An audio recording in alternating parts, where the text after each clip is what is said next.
Muy buenas noches, amados hermanos. ¿Cómo están? Dios les bendiga.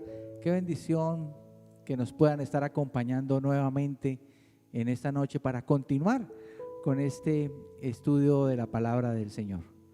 Realmente es un privilegio el que podamos juntos tener la oportunidad de estudiar y de escuchar la palabra del Señor, porque siempre el Espíritu Santo trae revelación nueva, revelación fresca, que es lo que hace que nosotros podamos crecer, avanzar, desarrollarnos, como decía la semana pasada, para que logremos el propósito para el cual fuimos diseñados para estar en esta tierra, es que podamos tener esa vida plena y abundante que el Señor quiere para nosotros. Continuamos en esta segunda sesión, en este estudio donde hablamos cómo vencer ese gigante que aprendimos la semana pasada, llamado Mamón. Mamón, ese espíritu inmundo, ese principado de las tinieblas, que lo que quiere es nuestra adoración, que lo que quiere es apartarnos completamente de la adoración a nuestro Señor. Y entendimos por su palabra que el Señor en Mateo 6:24 nos dice: o es el uno o es el otro. No puede servir a Dios y a Mamón. Y qué bendición que nosotros podamos encontrar también a través de la palabra que Josué, el gran conquistador israelita, les dijo lo mismo al pueblo allí en Israel: yo y mi casa serviremos a Jehová. Ustedes miren a ver a quién van a servir. Y es una verdad que el Señor nos trae para nosotros en este momento, en esta realidad que estamos viviendo en este año o en estos tiempos. Debemos elegir, debemos escoger el servir a nuestro Señor, honrarlo, darle toda nuestra adoración a Él y no al dinero como tal, y no poner nuestra confianza en Él. No que el dinero no sea importante, que es importante para nuestra vida cotidiana, pero no debemos poner nuestra confianza como tal en el dinero.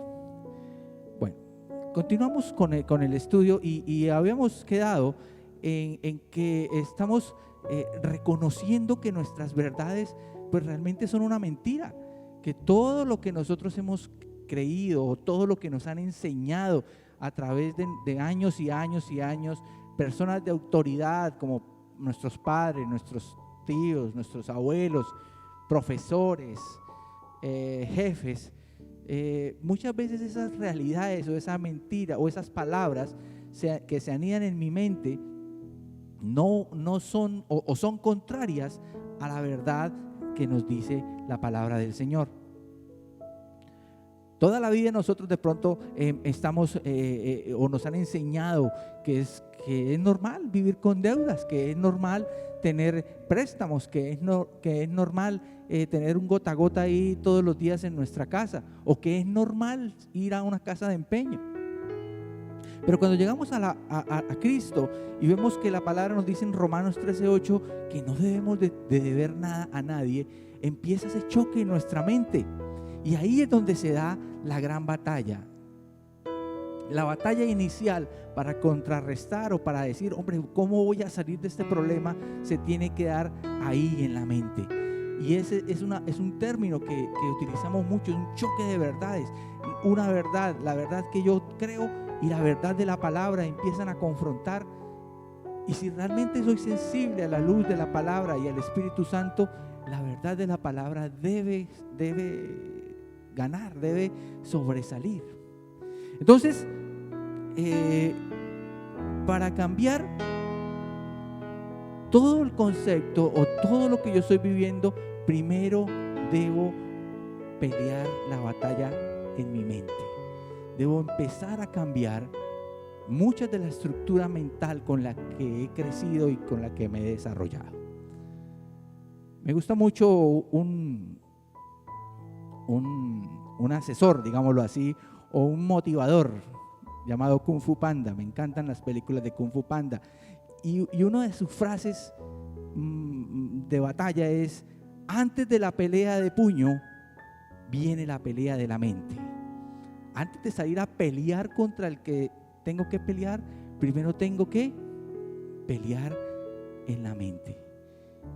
Y es una realidad y es lo que tenemos que hacer a partir de este momento, cambiar el mindset o la estructura mental con la cual yo he crecido y me he desarrollado. Cuando nosotros escribimos una carta en Word, en el computador, y tenemos un error ortográfico y la imprimimos así y la vemos, viene una pregunta: ¿en dónde arreglamos ese error ortográfico? ¿La arreglamos en la impresión, borramos y la arreglamos ahí? ¿O vamos nuevamente al Word, cambiamos ahí el error y volvemos a imprimir? Efectivamente, vamos primero al Word. Y por eso es que la respuesta no es cómo salimos de las deudas, cómo salimos de ese problema, sino qué es lo que hizo o qué es lo que ocasionó que yo entrara en esos problemas de deudas tan tremendos. Entonces, la clave es buscar las causas y no las consecuencias de lo que está sucediendo. Entonces, primero debo trabajar en mis pensamientos, debo trabajar en ese archivo mental, en esa estructura que tengo a lo largo de toda mi vida. Y vamos en este día, en esta segunda sesión, a trabajar en esa parte. Cómo los pensamientos asociados a mi estructura mental afectan mi manera de ver las situaciones financieras adversas. Y para eso nos vamos a basar en 3 conceptos. Primero, las palabras. Segundo, los modelos. Y tercero, las experiencias. Amén. Entonces, primero, las palabras. Todas las palabras que me han dicho o que me han, digamos, en diferentes situaciones, han dicho sobre mí, han causado efecto. Muchas veces creemos que esas son palabras que solamente se lleva el viento, pero no.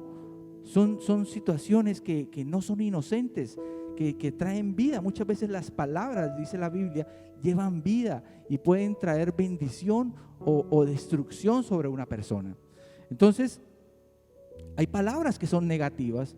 De pronto muchas veces nos han dicho palabras negativas, palabras pesimistas, palabras de maldición, o eres bruto, no sirves para nada, eres pobre, nunca vas a salir de ahí. Palabras que realmente pueden maldecir una vida. Los ricos ya están completos, ni para qué lo intentas. Si, mira, tu abuelo fue pobre, tu papá, yo soy pobre y tú serás pobre y tus hijos serán pobres, ¿sí? O sea, palabras que afectan nuestra estructura mental y que siempre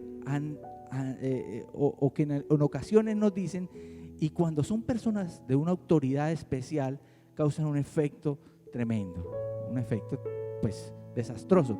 Por ejemplo, cuando es el padre o la madre que maldice a sus hijos de esa forma, pues trae unos efectos realmente devastadores. Pero cuando hablamos de mamón, cuando hablamos de deudas, hay palabras que nos han dicho en otros escenarios. Por ejemplo, se nos dice, mijo, es que si usted no se endeuda, no va a tener nada en la vida.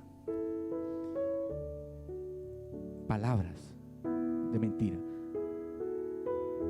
Ese es un pensamiento muy de nosotros, muy de nuestra cultura, pero no es así, por ejemplo, el pensamiento judío. Cuando los padres y las madres de los niños judíos todo el tiempo están hablando bendición sobre él, diciéndole, oye, tú serás cabeza, tú no vas a ser cola, tú vas a ser un gran empresario, tú vas a prestar y no vas a pedir prestado. Y el niño se va criando o va creciendo con ese concepto mental. Para nosotros es muy normal endeudarnos, para ellos no. Más palabras que nos han dicho, el que nada debe, nada tiene. Es que estar endeudado es normal, eso es lo más normal del mundo. el que podamos tener un crédito aquí, tarjetas por aquí, préstamos por allí, eso es normal. Palabras que nos han dicho. Es que sin deudas es imposible vivir. Es que palabras que he escuchado de personas con las que he hablado. Es que yo me endeudo es para tener historia crediticia. Ah, bueno, ¿y por qué? ¿Para qué quieres tener historia crediticia? No, para más adelante volverme a endeudar y poder tener ese ciclo de deuda y que, entre comillas, las instituciones financieras vean que pues tengo una vida de deuda o una vida de ataduras constante. Palabras que yo voy a darle a mi hijo lo que nunca tuve, que suenan como a un desorden emocional que vamos a ver más adelante. Entonces, esas palabras asociadas a mis pensamientos pueden traer una estructura mental a mi vida en la que es normal o es lo más lógico, lo más cotidiano que yo pueda tener no una ni dos, sino muchísimas deudas y que sea algo, digamos, que socialmente visto como normal. Y eso en nuestra sociedad como tal. En otras sociedades el tema de las deudas es muchísimo mayor, pero bueno, más adelante hablamos de eso. Entonces, palabras que son lanzadas a nuestra vida. Segundo, modelos. Modelos. ¿Qué es un modelo? Las cosas que yo estoy viendo que suceden. No necesariamente con palabras, pero que yo veo que suceden, que generalmente son modelos que yo aprendo o veo de personas que son de autoridad. ¿Sí? Personas que son de autoridad. Y resulta que esos modelos que yo veo, pues generalmente existe la tendencia a que yo repita esos comportamientos. Entonces, esos modelos, lo que yo tengo que hacer es evaluar si esos modelos que yo vi, con los que crecí o con los que viví o con los que estoy viendo donde estudio, donde trabajo o en el ambiente donde me desarrollo, mirar los resultados que generan esos modelos y evaluarlos, ¿sí? Entonces, generalmente nosotros hablamos de estas situaciones con los modelos de casa, cómo crecemos, cómo vemos, qué tendencias podemos repetir o se intentan repetir en comportamientos. Si mi casa era fue constante el tema de los préstamos, de los prestamistas, está la tendencia a yo continuar con ese patrón. Si era muy normal que en mi casa llegaran los prestamistas gota a gota a tocar y a cobrar a veces de una manera violenta, es posible que yo repita ese patrón. Si es normal que en mi casa se llevaran productos a empeñarse, electrodomésticos, computadores, lo que sea, oro, a empeñar en una tienda, en una casa de empeño, para mí eso es un modelo que yo podría repetir y verlo absolutamente normal. ¿Por qué? Porque si mis papás lo hacían, pues yo también lo hago. O fiar en la tienda, o desarrollar cualquier tipo de modelo en ese aspecto, en el aspecto de las deudas o de la manera en cómo se administra el dinero de la casa como tal. Y un tercer punto son las experiencias. Las experiencias son los recuerdos que yo tengo, repito otra vez, generalmente de casa o de un ambiente de autoridad en el que esté como tal. Recuerdos, no, es que no alcanza, entonces no nos alcanza el dinero, entonces no podemos hacer esto, no podemos comer esto. Recuerdos o experiencias de peleas en la casa por temas de dinero, donde de pronto yo de niño veía a mi papá y a mi mamá discutir y pelear, ser agresivos con palabras fuertes, incluso con golpes por temas de dinero. Experiencias relacionadas incluso con mentiras, con esconderse de los acreedores, con mandar razones, encubriendo a los padres para no pagar una deuda en ese momento. Esas experiencias, esos modelos y esas palabras que fueron lanzadas por personas de autoridad afectan mi estructura mental y hacen que yo tenga una condición o un mindset o una configuración en mi mente, que es lo primero que tengo que intentar atacar. Tengo que empezar a reconfigurar mi mente. Y cuando nosotros hablamos de reconfigurar la mente para que podamos empezar a recibir nueva información, pues hacemos el paralelo con lo que sucede pues, con un computador. ¿Qué hacemos cuando un computador no está funcionando o está funcionando lento? ¿Qué se hace?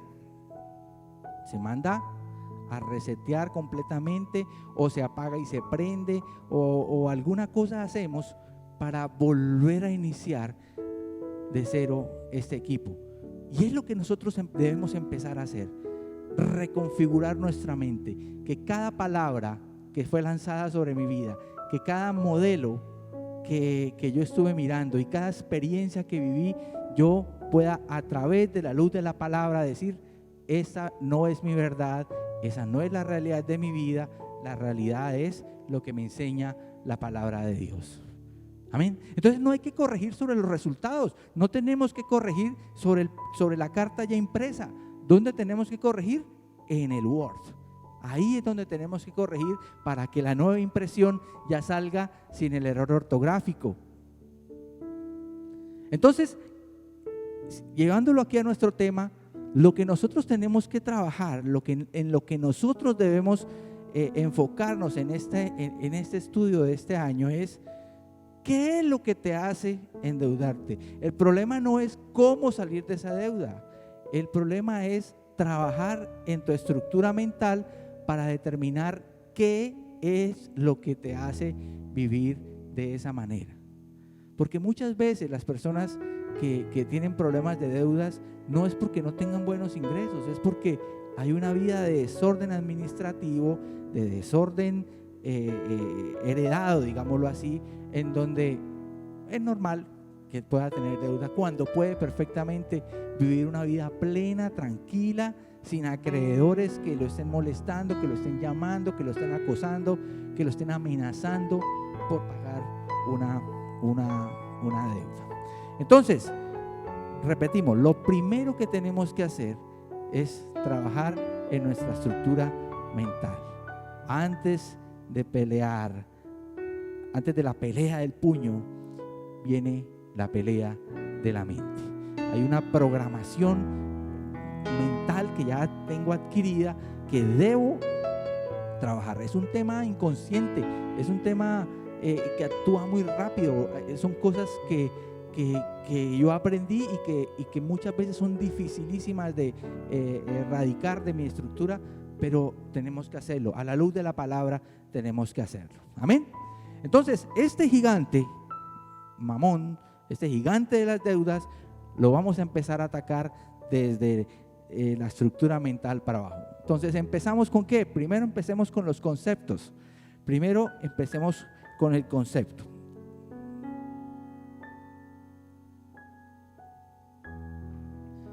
Bueno, entonces vamos a mirar un concepto muy sencillo de la palabra deuda. Deuda, dinero prestado que estoy en la obligación de devolver. Dinero prestado que estoy en la obligación de devolver. El término hebreo para la palabra deuda también lo podemos traducir a nuestro idioma como trampa, como lazo, como atadura. Entonces, de ahí, desde el mismo concepto, nosotros estamos viendo que es algo espiritualmente realmente muy fuerte. El término deuda en el latín es la palabra debita, que significa tener sin tener. Entonces, con base en esos dos conceptos, podemos armar uno aquí que dice: deuda es personas que compran cosas para tener sin tener dinero para comprar, ¿sí? Personas que compran cosas para tener sin tener dinero para comprar.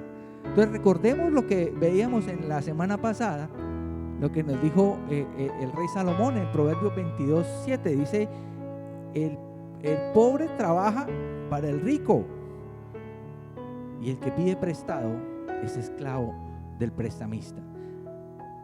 O sea, si nosotros estamos experimentando que sus préstamos, si usted está experimentando que sus préstamos lo tienen esclavizado a pagar intereses, tenga en cuenta que la deuda es un dolor de cabeza, es un síntoma que puede estar causando otro tipo de problemas en su vida, problemas familiares, problemas emocionales, problemas físicos, problemas de salud. La gente se enferma porque tiene deudas, problemas espirituales incluso. Entonces tenemos que tomar control sobre esa situación. Lo primero que estamos haciendo es cambiando nuestra estructura mental. Fuera. No podemos permitirnos seguir creyendo que la deuda es algo normal, que la deuda es algo natural. No, señor. Bueno, entonces vamos a hacerlo simple. Recordemos que vamos a empezar con el tema conceptual, con un tema conceptual que es importante tenerlo. Realmente hay mucha literatura, muchos libros que hablan acerca del tema, y lo que vamos a hacer es intentar ponerlo lo más sencillo posible para que podamos sacarle el máximo provecho. Las deudas tienen dos caras, siempre podemos entenderlo de esa manera. Hay una cara buena, una cara agradable, digámoslo así, que es la que me permite que con base en esa deuda yo tenga más dinero. ¿Sí? Esa es la cara buena. Pero hay una cara mala, y la cara mala es aquella que te quita dinero. ¿Sí? Entonces hay una deuda buena y una deuda mala. La deuda buena es la que mete dinero en mi bolsillo, es la que me genera, la que me hace generar más dinero. Pero la deuda mala es la que, ¿qué? La que me saca dinero de mi bolsillo. Entonces, deuda buena, vamos a empezar. Una deuda buena puede ser un aliado. Puede ser un aliado, es un elemento de apalancamiento bueno. Digamos que me puede hacer crecer, o puede hacer crecer mi negocio, mi empresa, mi actividad, si yo la uso responsablemente y para invertir también en el futuro, digamos, en el futuro de las actividades que yo esté haciendo. Entonces, repito, una deuda buena es aquella que pone dinero en mi bolsillo en vez de sacarlo, ¿Listo? Entonces vamos a ver algunas deudas buenas. Obviamente habrán otras, pero vamos a mirar algunas. Una deuda buena es un préstamo estudiantil, por ejemplo. Un título universitario aumenta, digamos, el potencial o la posibilidad de ingresos al muchacho o a la señorita en un futuro. Digamos que agrega valor a la persona en sí. Obviamente no es garantía de éxito,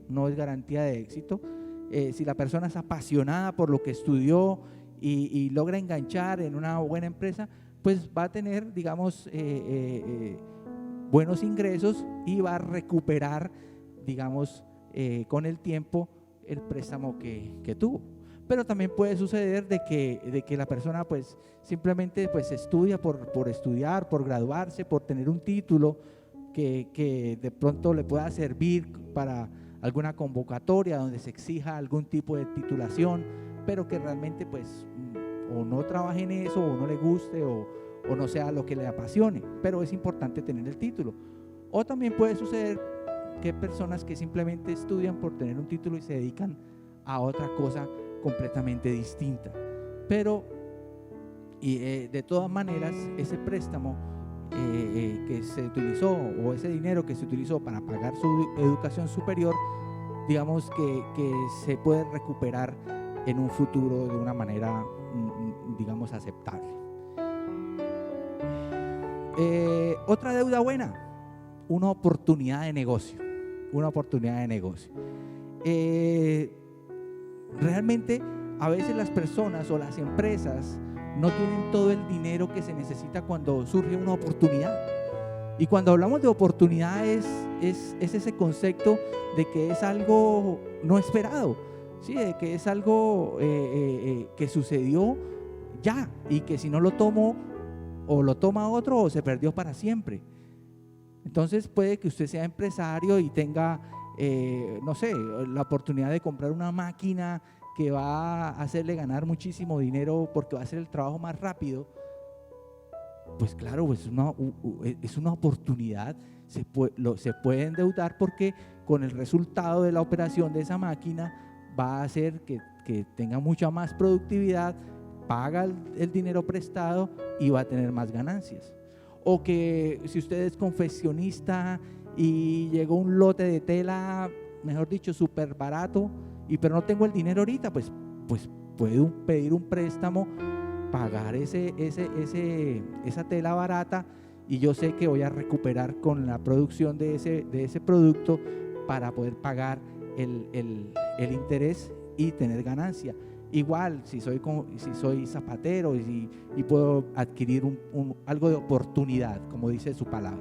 O simplemente yo veo algo que está en el mercado, una casa que está muy barata y que yo sé que la puedo vender después mucho más costosa, o un auto, lo que sea, algo que sea de oportunidad, siempre y cuando se genere dinero para pagar los gastos asociados, para que se genere dinero para pagar los intereses del préstamo y pues que me quede como el rendimiento, ¿sí? O sea, la utilidad del ejercicio como tal que se necesita. Entonces, perfectamente es válido adquirir una deuda en ese aspecto. Otra deuda buena, la operación de la empresa. Generalmente casi todas las empresas trabajan con dinero prestado, con préstamos. Esos préstamos pues son absolutamente válidos porque le dan liquidez a la empresa, le dan la oportunidad de moverse, de pagar nómina, de pagar servicios, de pagar el alquiler. A veces los beneficios o los pagos de la empresa pues se demoran un poco y esos préstamos me permiten a mí, moverme bien en el día a día de la empresa. Entonces, lo mismo que la anterior.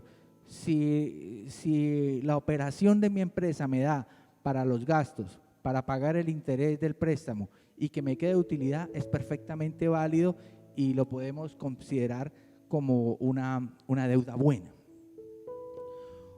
Otra deuda buena, un carro utilitario o un auto utilitario, un transporte utilitario. ¿Qué es utilitario? Algo que me genere dinero, o sea, un carro de trabajo, un carro al que yo pueda, ponerlo a trabajar y que con el resultado de ese dinero yo pueda pagar las deudas, o sea, el crédito como tal de esa operación y pueda tener un rendimiento asociado a la operación. Carros utilitarios o carros de trabajo, ¿como cuáles? Una camioneta escolar, por ejemplo, una busetica, un tractocamión, una tractomula que llamamos acá, una turbo, una camioneta, una volqueta, un taxi, ¿sí? O un carro para trabajar en plataforma. Entonces, son carros o autos o transportes que me van a generar dinero para yo poder con ese mismo dinero pagar el préstamo que saqué para comprarlo. ¿Listo? Entonces son deudas buenas, son deudas que yo utilizo para invertir y que me da más dinero, ¿sí? O sea, invierto en eso y el resultado es que voy a tener más dinero en mi bolsillo. Repito el concepto, la deuda buena es todo lo que hace que me entre dinero a mi bolsillo. Entonces, muchas veces ese tipo de oportunidades o ese tipo de préstamos pues son para aprovechar las oportunidades y, y a veces esas oportunidades requieren una inversión mucho más alta de los ahorros que tengo o de los recursos que tengo disponibles. Entonces, por eso es que nos podemos endeudar, digamos. Entonces, si ven que el objetivo de este estudio no es satanizar la deuda, todas las deudas son malas, no. Hay situaciones de deuda como estas, y pueden haber otras en las que realmente es una inversión, voy a obtener resultados, voy a obtener ganancias al endeudarme en este tipo de rubros. Bueno, entonces ahora deuda mala. Ya hablamos de la deuda buena, ahora vamos a hablar de la deuda mala. La deuda mala es toda deuda que te quita dinero, es todo aquello que se pide prestado para gastar. Y ahí está la palabra. Cuando hablamos en la anterior de deuda buena, es inversión, ¿sí? Y aquí, cuando hablamos de deuda mala, es gastar. Y es lo que más le gusta a las personas, es lo que más nos gusta, ¿cierto? Es gastar, es bonito gastar. Pero el tema es que si nosotros nos endeudamos para ese tipo de deudas, estamos entrando en lo que contablemente se llama una deuda mala, un gasto. Entonces, es una deuda mala, ¿por qué? Porque los intereses los cubres tú con el ingreso que tienes, con el ingreso normal de tu trabajo, con la actividad normal del día a día que tienes, ya sea un salario o ya sea el ejercicio de tu emprendimiento, o de tu negocio, de tu empresa. Bien, entonces vamos a mirar algunas deudas malas y aquí pues vamos a entrar en alguna controversia como tal. Bueno, primera deuda mala que vamos a ver aquí, las vacaciones. ¿Cómo así? Entonces no podemos ir a vacaciones. Sí, claro, puedes ir a vacaciones, pero con su plata. No se endeude para ir de vacaciones.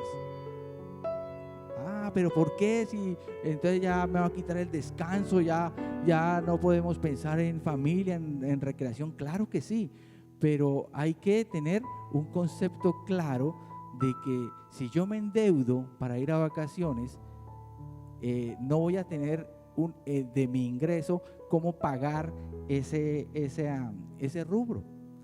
Entonces, claro, el marketing, la publicidad nos dice, no, vaya y descanse, vaya y aproveche, tenga 4 o 5 días de placer y luego pague, tranquilo, que para eso está trabajando, para eso pues tiene sus ingresos. El tema es que la publicidad nos vende eso y muchos compramos ese tipo de publicidad. Y vamos a tener unas vacaciones inolvidables, 5 días con todo pago, fabuloso. Y sí, efectivamente, son vacaciones inolvidables, porque la compañía bancaria se va a encargar por los próximos 24 meses de que no se te olviden las vacaciones que tuviste. ¿Sí? Disfrutó 4 días y vas a tener unas vacaciones inolvidables, porque mes a mes el banco te va a hacer recordar que no debes olvidar de pagar tu cuota de las vacaciones a un interés altísimo. Entonces no es que no vacacionemos, pero hay personas o hay familias que de pronto tienen 4 o 5 vacaciones al año.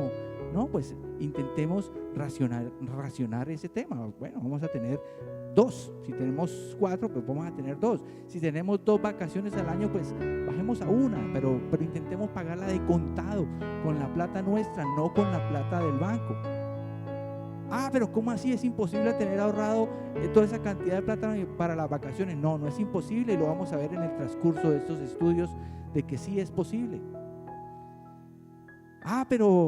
Pero es que a mí me gusta pasear mucho. Pues sí, fabuloso, eso está muy bien, fabuloso que podamos pasear, pero debemos de tener esa actitud de frugalidad, de decir, viajo pero de contado, viajo pero con los ahorros que he tenido, viajo pero con el fruto de las inversiones que he hecho, de las utilidades que he tenido para poder disfrutar y poder de verdad tener unas vacaciones inolvidables, sin deuda y sin ningún tipo de crédito y sin sobre todo esas llamadas a toda hora cobrando una plata pues que ya que se invirtió o se gastó en las vacaciones como tal. Bueno, otra deuda mala, también un tema controversial, así como el de las vacaciones, los vehículos familiares y los vehículos familiares nuevos. Es controversial, yo sé que sí, es controversial, porque el tener un carro nuevo, el tener un carro familiar nuevo para uso de la casa, o sea, no para trabajar, sino para el uso, para el transporte de la familia, pues es algo bonito, es algo que da estatus, es algo que da tranquilidad, es algo que da seguridad en medio del ambiente de cómo vivimos ahora. Da comodidad uno poder desplazarse en su propio carro. Y si es nuevo, pues el olor a nuevo y la sensación de poder estrenar y la alegría y la emoción, todo eso es maravilloso, todo eso es bonito, pero como negocio, realmente como, digamos financieramente como negocio, no es tan buen negocio, porque muchas veces compramos un auto de 50, de 60 millones de pesos, con créditos a 7 años, a 8 años, terminamos pagando por ese carro 20 o 30 millones de pesos más de lo que vale, y a los 7 años lo vamos a vender y nos dan 30 millones de pesos. O sea, financieramente no es, digamos, un buen negocio. Emocionalmente sí, fabuloso poder disfrutar de la bendición de tener un carro nuevo, pero a crédito realmente es algo muy peligroso. Hay otras alternativas, el leasing financiero, el leasing de carro, hay otras alternativas que podemos manejar para evitar, digamos, tanto de sangre en las finanzas al comprar un carro como estos. Porque no solamente el carro, no es solamente el valor de lo que vale, el costo como tal. Realmente hoy tener un carro es bastante costoso. El mantenimiento de los carros es extremadamente costoso. Los repuestos son carísimos. Impuestos de una cosa, de otra,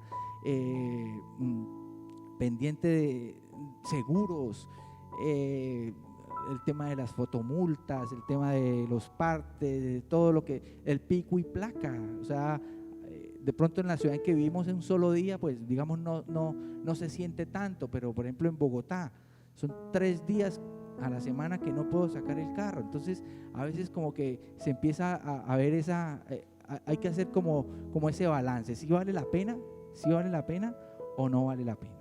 Entonces es un tipo de deuda que también tenemos que analizar bien si vale la pena meternos en él. Y como en todo lo que vamos a mirar en estos estudios, hay que evaluarlo.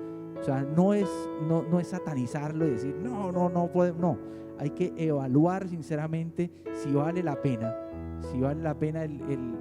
la sensación o la emoción de disfrutar ese auto nuevo oliendo a rico y todo, o realmente todo el esfuerzo financiero que va a llevar el poder mantener un carro como un carro nuevo en una familia.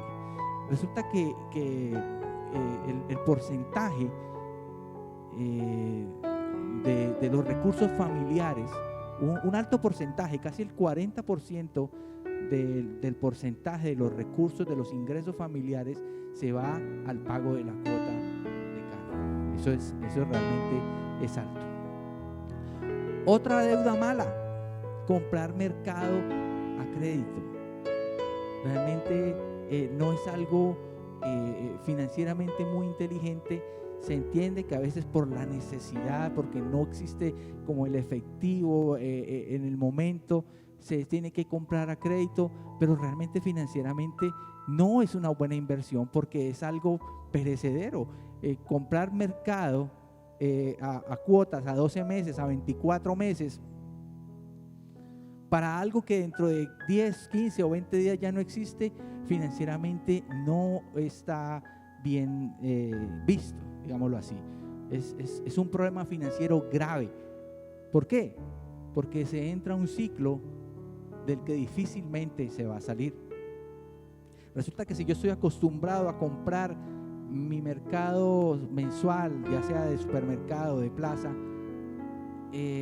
a 24 meses, pues sí, dice, no, es una cuota pequeña, entre comillas, eso es lo que el marketing vende, que esas son cuotas pequeñas, usted no lo siente, pero resulta que al siguiente mes va a seguir pagando a 24 meses, y el siguiente, y el siguiente, y el siguiente, y se vuelve una cosa, un ciclo interminable, una atadura de la cual difícilmente, si usted no se pone, digamos, no le pone las pilas a eso, difícilmente usted va a salir de esa atadura.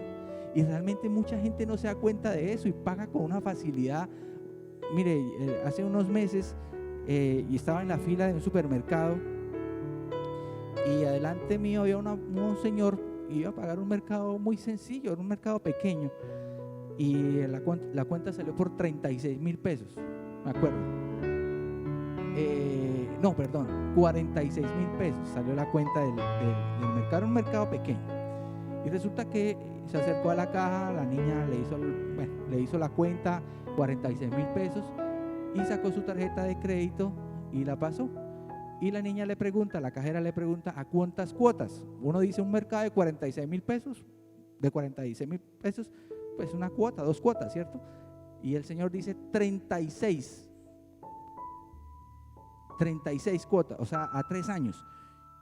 ¡Wow! Entonces, yo me quedé mirándolo, incluso la cajera se quedó mirándolo. O sea, como decir, ¿usted qué acaba de hacer? ¿Usted qué acaba de hacer? O sea, ¿cómo va a comprar un mercado que en 4 o 5 días ya no existe a 3 años? Eso financieramente es un error. Y realmente muchos estamos cometiendo ese tipo de errores que hace que nuestras finanzas se vayan depreciando cada vez más y que entremos a un ciclo que se vuelve casi que difícil de cerrar. Ropa, otra deuda mala, es un craso error, es un error financiero grave el comprar ropa a crédito. Pero los almacenes, las tiendas saben que la emoción, el neuromarketing, el que las personas digan, no me importa si no tengo, como es a crédito, pues lo compro, si me gusta me lo llevo, ¿cierto? Y el estudio del 2019, hay un estudio que dice que el 35% de las compras con tarjeta de crédito fueron de ropa. Bueno, entonces hay que evaluar esa parte. No podemos comprar ropa a crédito. Tecnología, deuda mala, ¿sí? Las mismas empresas de marketing se hacen, digamos, son las encargadas de crear ese deseo, esa necesidad de que tú cambies tus productos tecnológicos, tu celular, tu computador, lo que sea, que lo cambies. Y las mismas empresas se encargan de canibalizar sus propios productos. Sacan su producto que es lo máximo y resulta que al mes y medio ya le sacan ellos mismos la competencia, haciéndolo ya que este sea obsoleto o que haya uno mejor, y la gente se emociona y quiere tener cada vez lo último y lo último, entrando en ese ciclo de deuda con tal de tener el último producto de tecnología que sale. Eso está muy bien diseñado por las empresas de marketing. Un rubro que desangra muchísimo las finanzas familiares, la comida fuera de casa. Realmente es algo que es un error. No estoy diciendo que no comamos fuera de casa, sí, de vez en cuando hay que hacerlo, pero con su plata, no se endeuda, o sea, no pague a crédito una comida fuera de casa. Vas a pagar a crédito a 6 meses, a 12 meses por una comida que desaparece rapidísimo. No podemos caer en ese error. Es importante compartir en familia, es importante compartir en pareja, es importante salir a comer fuera de casa, pero hágalo con sus ahorros, hágalo con su plata, no se endeude para eso. Es un error financiero muy grande. Y hay un rubro que es importantísimo y que vamos a tratar con más detalle. ¿Qué hemos querido hacer hoy? Una vez que pusimos el fundamento espiritual, hemos querido colocar el fundamento técnico. ¿Qué es una deuda? ¿Cuáles deudas son buenas? ¿Cuáles deudas son malas? Hemos querido en el día de hoy trabajar en la estructura mental, con los pensamientos, las palabras que hemos recibido, los modelos que hemos visto, las experiencias que hemos vivido. Y con base en toda esa estructura, en todo ese fundamento, empezar en la próxima semana a mirar qué es lo que me hace endeudarme y las estrategias que vamos a utilizar para salir de ese ciclo de muerte, de ese ciclo de maldición. Como decíamos en la primera sesión que tuvimos, escuchemos la palabra de Dios con humildad, porque la riqueza, la honra y la gloria es la remuneración del humilde y el que tiene temor de Jehová. Que esta palabra haya sido de bendición, que podamos entender y decir, hombre, sí, necesito tener más deudas buenas y necesito ir eliminando poco a poco de mi vida, de mi presupuesto, las deudas malas que solamente lo único que hacen es satisfacer emociones, es a veces comprar cosas que ni siquiera necesitamos y lo único que está haciendo es incrementando mi deuda y los intereses que tengo que pagar mes a mes a mes. Entonces la próxima semana vamos a mirar esos conceptos, esos cambios que tenemos que hacer en nuestra estructura mental y en esas estrategias que vamos a hacer para poder eliminar el gigante de las deudas en nuestra vida. Padre, gracias, Señor, por esta oportunidad maravillosa. Gracias por este segundo capítulo, Señor, de esta enseñanza en la cual, Padre, tú nos estás dirigiendo a contrarrestar este enemigo de nuestras almas. Ayúdanos a tener sabiduría, ayúdanos a tener ese dominio propio, ayúdanos a ser justos, Señor, con las cosas que hacemos y a evitar que cualquier obra de las tinieblas se posicione en el lugar que tú debes tener en nuestra vida, Señor. Danos sabiduría, danos estrategia. Permite, Señor, que podamos continuar, Señor, con esta enseñanza y la próxima semana poder cumplir con estos puntos que tenemos previstos para que nosotros como tu pueblo seamos edificados, para que nuestra vida, Señor, siga en su proceso de cada día alcanzar esa plenitud que tú quieres, Señor. Como dice tu palabra, de paso en paso, Señor, hasta que la luz de la aurora sea perfecta, Señor, hasta que lleguemos a esa perfección que tú quieres de nosotros, Padre. En el poderoso nombre de Jesucristo de Nazaret, gracias por esta palabra, Señor, y ayúdanos, Señor, a ser buenos oidores, pero también a ponerlas en práctica para que podamos tener los resultados que tú quieres. En el nombre de Jesús, muchas gracias, amado Señor. Amén y amén. Bueno, amados, nos vemos la próxima semana. Que el Señor les bendiga.